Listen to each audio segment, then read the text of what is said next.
Ezequiel 37. Aleluia, Deus. Glória. Aleluia. Eu tentei para outro lado, não tentei correr.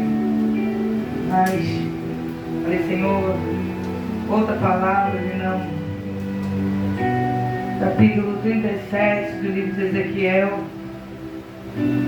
A palavra do Senhor Jesus Cristo diz assim: veio sobre mim a mão do Senhor, e o Senhor me levou em espírito, e me pôs em pé, e me pôs no meio de um vale que estava cheio de ossos.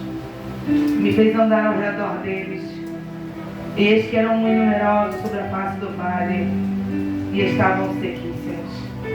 E me disse, filho do homem, poderão viver estes ossos? E eu disse, Senhor Jeová, tu sabes.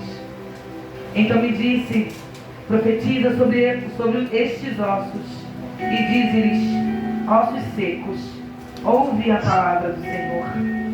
Assim diz o Senhor Jeová a estes ossos: eis que farei entrar em vós o Espírito, e vivereis. E porei nervos sobre vós, e farei crescer carne sobre vós, e sobre vós estenderei pele. E porei em vós o Espírito, e vivereis. E sabereis que eu sou o Senhor. Então profetizei como se me deu ordem, e houve um ruído enquanto eu profetizava. E eis que se fez um reboliço, e os ossos se juntaram, cada osso ao seu osso. Aleluia, pode sentar. Profetizar no vale dos outros é muito bom, irmãos. O problema é quando é você chamado para profetizar no seu vale. O problema é quando Deus te levanta para profetizar no vale que você está. No vale que você está dentro. No vale que você está participando. É muito fácil entrar na casa de alguém e profetizar algo na vida de alguém. Entra na casa de alguém, profetiza que vai ter cura, profetiza que as portas serão abertas, profetiza que Deus vai fazer milagres, profetiza que Deus vai fazer aquilo que Deus tem colocado ao seu coração. O problema é quando Deus nos levanta no meio de ossos, no meio de uma necessidade, aleluia, que seja sobre a nossa vida, e diz assim: agora profetiza você para você mesmo. Profetiza você para a sua vida. Aleluia, tenha fé, a mesma fé, o mesmo a mesma vontade, o mesmo amor, o mesmo carinho sobre a sua vida. Porque encontramos fé para os outros, mas não encontramos fé para nós. Encontramos fé para levantar alguém, mas não encontramos fé para nos levantar. Encontramos fé para erguer alguém, mas não encontramos fé para nos erguer. Encontramos fé, aleluia, para ir na casa de alguém, mas não encontramos fé, aleluia, para levantar sobre os ossos que estão sobre a nossa vida e profetizar sobre ela. Aleluia. Quando Ezequiel é chamado no meio desses ossos, ele está falando do povo em que ele habitava. Ele está falando da família em que ele habitava. Ele está falando do lugar onde ele morava. Ele está falando da situação de Israel que ele fazia parte. Ele não está falando de algo que ele não conhecia. Porque, irmãos, Deus nunca vai te mostrar algo que você já não conheça. Ezequiel já conhecia a situação espiritual do povo. Que se você for ler os capítulos anteriores de Ezequiel, o próprio Deus descortinou a vida espiritual do povo de Israel. O próprio Deus descortinou para Ezequiel e disse como estava o povo. Então, irmão, Deus nunca vai te levar num vale, aleluia, sabendo que você não está, aleluia, assim, sem saber nada do que está acontecendo. Ah, estou aqui e não sei o que está havendo. Não, Deus sempre vai te revelar antes o que está acontecendo naquela situação para você profetizar. Ele já falou, ele já revelou. Então essa história de que eu não sei o que está acontecendo na minha vida, irmãos, não, você sabe.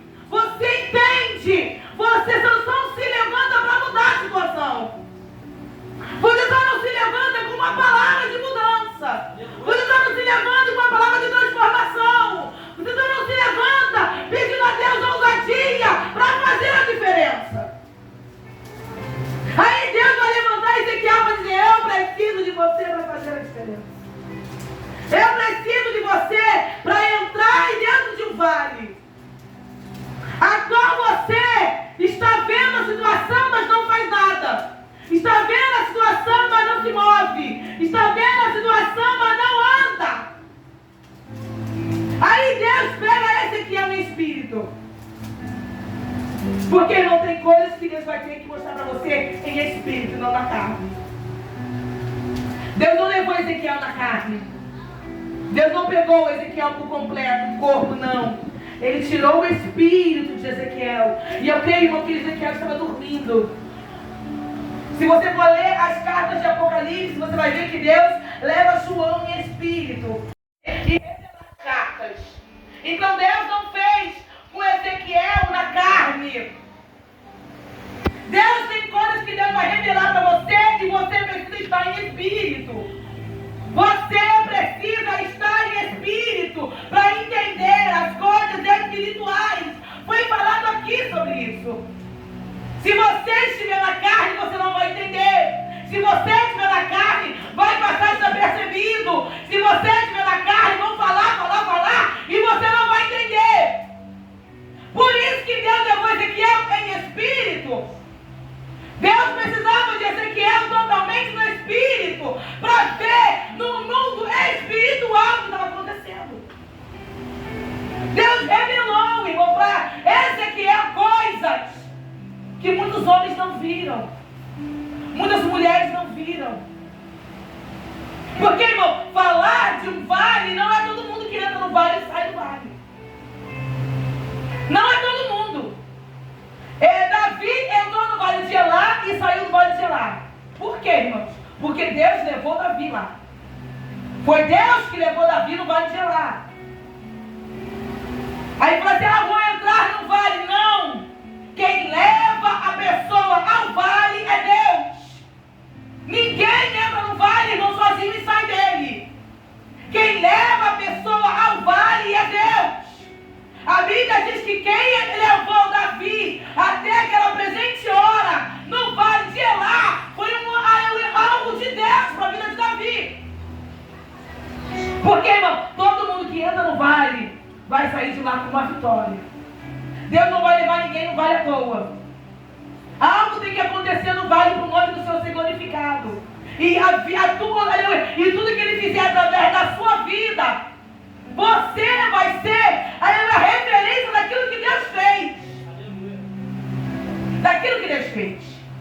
E Ezequiel foi um desses homens.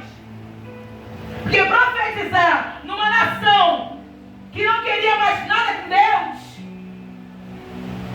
uma nação que não queria vida com Deus, comunhão com Deus, não queria ter intimidade com Deus, não queria nada com Deus, é olhar e dizer assim, Deus, não tem como. Eu sei como é que está a situação. É a mesma coisa que você olha para sua casa, ou para o seu casamento, ou para os seus filhos, e fala assim, Deus, não tem como. Você está de brincadeira com a minha cara. Como é que eu vou profetizar aqui? Como é que eu vou profetizar? Não tem como. Mas Deus está dizendo, você profetiza, mas quem faz o reboliço sou eu. Você, aleluia, vai ser usado pelo meu espírito, mas quem vai fazer o reboliço sou eu, não é você. Às vezes nós achamos, irmão, que nós vamos fazer tudo, não. Entendeu? Você é levantado para falar. Quem vai fazer a obra sou eu. Quem vai mudar sou eu. Quem vai transformar sou eu. Quem vai levantar sou eu. Quem vai curar sou eu. Quem vai transformar sou eu. Quem vai lidar com a pessoa sou eu, não é você. Eu creio. Não é você, irmãos. Por isso que Ezequiel falou assim, ó, Senhor, tu sabes. Porque quem vai lidar com esse povo aqui é o Senhor, não sou eu. Quem vai tratar desse povo aqui é o Senhor, não sou eu. Por isso que ele falou, tu sabes. Porque se o Senhor quiser tratar, o Senhor vai tratar. Se o Senhor quiser levantar, o Senhor vai levantar. Se o Senhor quiser erguer, o Senhor vai erguer. Se o Senhor quiser fazer, o Senhor vai fazer. Porque tu é que sabe. Mas, irmão, a parte mais difícil é você profetizar. Porque, irmão, a situação está precária. Você está se sentando no meio de uma situação que não tem jeito. Você está no meio de algo que Deus, que você está olhando com seus olhos e dizendo, não tem jeito. Está cedo demais. Porque às vezes você já falou, você já deu uma palavra, você já conversou, você já chamou, já sentou, já falou que ia acontecer se fosse, já falou tudo, já explicou, e aquela pessoa não quer ouvir. E aquela pessoa não quer ouvir, não adianta. Aí quando Deus te chega e fala assim, profetiza, você vai dizer, não tem como, porque eu já fiz. Eu já orei. Eu já falei. Eu já conversei, Senhor. Eu já falei tudo que eu tinha que falar, já gastei todo o meu paladar. Aquela pessoa não ouve. A pessoa não escuta. A pessoa não entende. Só que Deus está dizendo, só que agora é diferente, filha. Agora é diferente. Quando diferente como? Está seco para você, mas eu posso dar vida. Está seco para você, vai estar quebrado para você, mas eu posso juntar os cacos tudinho e fazer um vaso novo. Aleluia. Está destruído para você, mas eu posso reter de novo do pó e das cinzas. É porque, irmão, quando está tudo acabado, a gente pensa que Deus não tem mais poder para fazer. Quando a gente já tentou todos os nossos recursos, a gente tem que entender, acabou os meus recursos, agora os recursos de Deus. Eu já falei, eu já agi, eu já fiz o que eu tinha que fazer. Agora os meus recursos acabaram. Aí você vai dizer, já que o meu acabou, o de Deus está bem. Não, o seu já acabou, o de Deus está só começando. Os seus recursos já acabou, mas o de Deus está só começando. É só o começo, irmãos. O capítulo 37 de Ezequiel é uma chave, uma divisória entre o antes do povo e depois do povo. É o antes. Sabe por quê, irmão? Deus sempre tem que mostrar o antes. Deus sempre tem que revelar o antes. Sabe por quê, irmãos? Porque o depois, vou dizer, só pode ter sido Deus mesmo. Só pode ter sido Deus mesmo. Porque eu vi antes. Eu vi como é que estava antes. Eu vi o que aconteceu. Era o homem que estava, aleluia, adorando e glorificando o nome do Senhor por causa do povo de Israel. Falar de Samuel é ótimo. Aí eu falei ontem. Alguém lembra de Ana? Alguém lembra de Ana? A trajetória de Samuel? Alguém fala de Ana? Eu só falava de Ana no primeiro capítulo e no segundo capítulo, e depois se falava de Ana. E aí tem vários capítulos de Samuel. Tem o primeiro livro de Samuel, o segundo livro de Samuel. Mas para Samuel estar de pé tinha uma Ana de joelhos, irmãos. Para Samuel estar de pé tinha uma Ana de joelhos. Para Samuel ser sacerdote, juiz e profeta, tinha uma Ana de joelhos. Ninguém, irmão, aleluia, era o que era por livre contra a vontade, não. Tem alguém por trás pagando preço. Tem alguém por trás chorando. Para o ministério estar de pé, tem alguém por trás de joelho dobrado, que você não sabe. Para a sua casa estar de pé, tem alguém orando. Para os seus filhos estar de pé, tem alguém orando. Para o povo de Israel ficar de pé, Deus sempre levantava um, irmãos. Em toda a trajetória, olha lá. Tem sempre Deus levantando um. Levanta um, levanta outro, vai levantando. Sabe por quê, irmão? Tem que ter um para pagar o preço. Tem que ter um para chorar. Tem que ter um para ter comunhão com Deus. Tem que ter um que vai gemer. Tem que ter um que vai dizer, Deus, eu não aguento. Tem que ter um que vai para o poço. Tem que ter um que vai para o vale. Tem que ter um que vai ser apedrejado. Tem que ter um que vai ser perseguido. Tem que ter um, irmãos. Aleluia. Sempre terá um. Aí a pessoa cresce, arruma um emprego, faz tudo. Esquece do pequeno que estava orando para ele, por ele. Ontem eu falei de um jovem que ele era piloto de avião, se formou, estudou, e ele falou que a primeira viagem de piloto dele, ele levou a mãe dele. Ele falou, é minha mãe que vai comigo.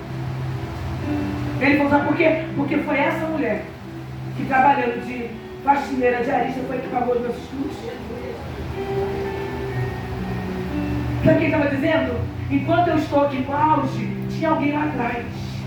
Eu estou aqui em evidência, mas tem alguém lá atrás, pagando preço por mim. Tem alguém que deixou de comer, tem alguém que deixou de beber, tem alguém que deixou de vestir uma roupa nova, tem alguém que deixou de botar um calçado, tem alguém que deixou de comprar roupa no final do ano, tem alguém, e ele diz, tinha uma por trás de mim, para me chegar aonde eu cheguei. Sempre terá, irmãos, alguém por trás de você, para você chegar aonde chegou. Ninguém chega em lugar nenhum sozinho, não, irmãos. A história de que eu cheguei aqui, por mérito meu, mentira. Porque até os seus livramentos, tem alguém orando, Senhor, dá livramento. Eu não sei a quem, mas dá livramento. Senhor, guarda alguém lá não sei aonde. Eu não sei o nome, Senhor, mas guarda. Senhor, abre uma porta de emprego para pessoas que estão desempregadas. Tem alguém orando, irmão, não sabe o nome, mas Deus está aí por causa da oração de alguém. Aí a gente entra no vale para profetizar, a gente não sabe o motivo. Só que Deus falou assim, eu preciso de alguém para se colocar de pé no vale. E eu escolhi você, Ezequiel. E eu escolhi você, pastor Rômulo. E eu escolhi você, Vera Vanessa. E eu escolhi você, Thiago. E eu escolhi você, Vera Andressa. E eu escolhi você, e eu escolhi você. Porque para ter gente de pé, alguém precisa entrar no vale. Deus podia ter ido, podia. Podia ter enviado outra pessoa, podia. Mas Ele viu graça em você. Ele viu graça em Ezequiel. Ele teve que falar para chamar você para fazer. Aí, irmãos, ver um exército depois de pé é lindo. Você lê o livro de Ezequiel todo e vai dizer, e aquele exército se colocou de pé com uma numerosa multidão. E olha que lindo. Cadê Ezequiel? Cadê o homem? Cadê? O exército está de pé.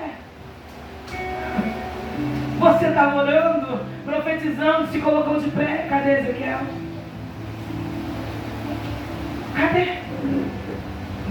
Todo mundo se levantou, todo mundo se ergueu. Aí você chega aqui, aleluia, alguém dizendo, eu me ergui, eu me levantei, aleluia, Deus me, aleluia, me levantou, aleluia, mas você está dizendo, ó Senhor, muito obrigada, porque no vale eu entrei e estava orando para aquela pessoa se levantar, e ela se levantou.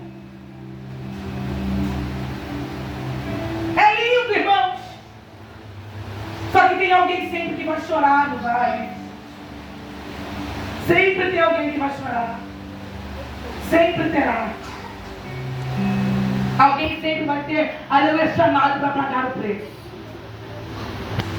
E você foi chamado para pagar o preço, irmão.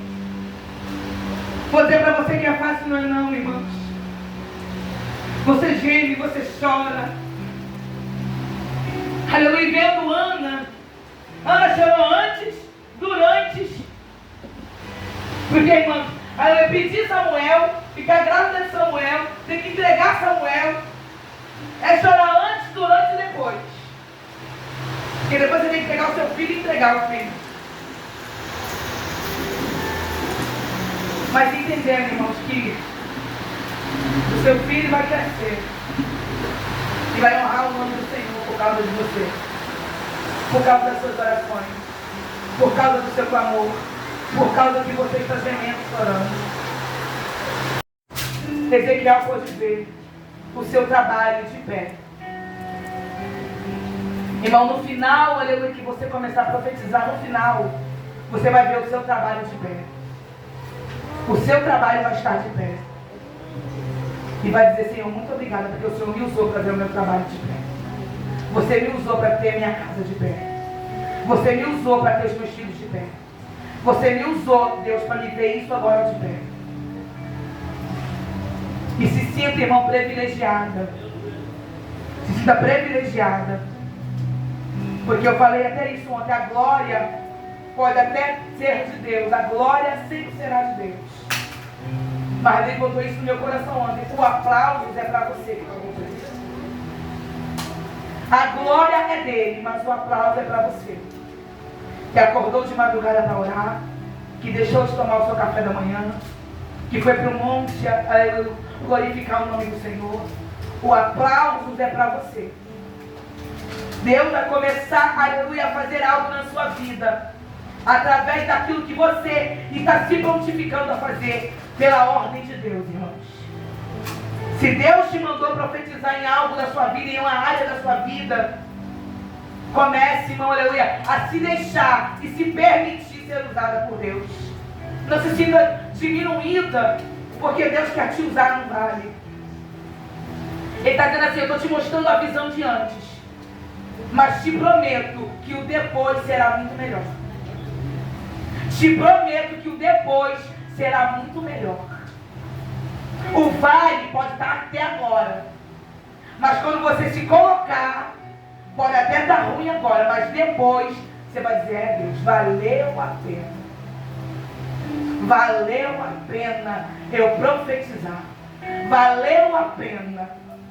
Eu gemi, eu chorei, mas agora eu estou vendo o que o Senhor vai fazer através da minha vida. Então, irmão, em nome de Jesus, se posicione. Se posicione no vale que você está. E, Senhor, eis-me aqui, porque eu quero ver a minha casa de pé, a minha família de pé, os meus filhos de pé, e algo acontecendo na minha casa. Aleluia, glória a Deus. Eu estou aqui, Senhor, eis-me aqui. E não se espante, irmão, quando Deus abrir a sua visão e você não vê uma coisa muito boa. Ele está dizendo assim, ó: eu estou te mostrando antes, se prepare para depois. Estou te mostrando antes, para você ter a noção do que vai ser depois.